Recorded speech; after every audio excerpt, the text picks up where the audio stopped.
મહેસાણા હવે મહાનગરપાલિકા બની ચૂકી છે ત્યારે નવીન વરાયેલ કમિશનર રવિન્દ્ર ખતાલે આવ્યા એક્શન મોડમાં તો શહેરમાં સ્વચ્છ મહેસાણા બનાવવા માટે શરૂઆત કરી ચૂકી છે। જાતે જ તેઓ નિરીક્ષણ કરવા માટે પહોંચ્યા છે તો કચરાના નિકાલ માટે તેઓએ સૂચના આપી છે। તો મહેસાણા નગરપાલિકા મહાનગરપાલિકા બની જેને લઈને આજે મહેસાણા જિલ્લાના પ્રથમ કમિશનર રવિન્દ્ર ખતાલે દ્વારા શહેરનું નિરીક્ષણ કરવામાં આવ્યું।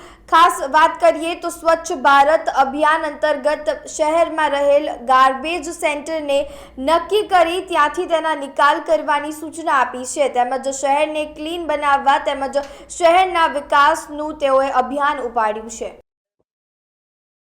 આજે શહેરમાં જે અલગ અલગ જગ્યાઓ પર આપણા ગાર્બેજ વલ્નરેબલ પોઈન્ટ છે એટલે જેને આપણે જીવીપી કહેવાય, જ્યાં લોકો કચરાનો ઢગલા કરે છે, કચરો નાખે છે, એનું અમે ટ્રાન્સફોર્મેશન માટે એક અભિયાન શરૂ કર્યું છે કે આવા ગાર્બેજ વલ્નરેબલ પોઈન્ટ્સને આપણે બ્યુટિફાઈ કરીને ત્યાં કચરો નાખવાનું બંધ થઈ જાય અને શહેર સ્વચ્છ અને સુંદર લાગે એના માટેનું અમે અત્યારે વિઝિટ કરી રહ્યા છીએ। અત્યારે આપણે 17 જેવા જીવીપી આઈડેન્ટિફાઈ કર્યા છે, એની કામગીરી શરૂ કરી છે।